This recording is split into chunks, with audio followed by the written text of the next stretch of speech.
ভাই আমার একটা প্রশ্ন ছিল ভাই, এই যে তুমি এই যে জয়েন্টাই নেট মারলে, সিমেন্ট দিলে, গোলা দিলে, সব কিছু করলে, তারপরে নরম মশলা মারার কারণটা কি এটা খুব বলতাম।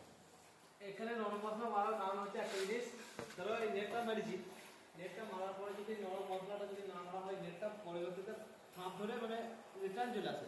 আচ্ছা ছাড়াই আচ্ছা ওই জন্য যাই মানে নেট মারলে, নরম মশলাটা মারলে নেটটা প্রচুর বেশি স্ট্রং হয়ে যায়, কোনো সমস্যা হয় না। নেটটা ঠান্ডা অনেক সময় মশলাটা ঢুকে যায়, পারফেক্ট হবে, কাজটা সঠিকভাবে হয়ে যায়। আচ্ছা, মানে এটা নরম মশলাটা মারলে যাতে ছাবানোর পর যেন নেটটা খুলে পালিয়ে না আসে। পালিয়ে না আসে। আচ্ছা, বুঝতে পেরেছি। সিমেন্ট মেটে হয়, এটা একদম স্ট্রং হয়ে লেগে যাবে, এটা কোনো সমস্যাই হবে না। আচ্ছা, আমরা যদি এইভাবে কাজ করি তাহলে কোনো সমস্যা নাই তো? না না না না না, এইভাবে কাজ করলে পুরো পারফেক্ট হবে, কোনো আচ্ছা সমস্যাই হবে না। আচ্ছা, ঠিক আছে, তাহলে আমরা এইভাবেই কাজ করবো। তোমার কাছে একটা নতুন ইউনিক শিখে নিলাম আর কি। ইনশাআল্লাহ। চলো।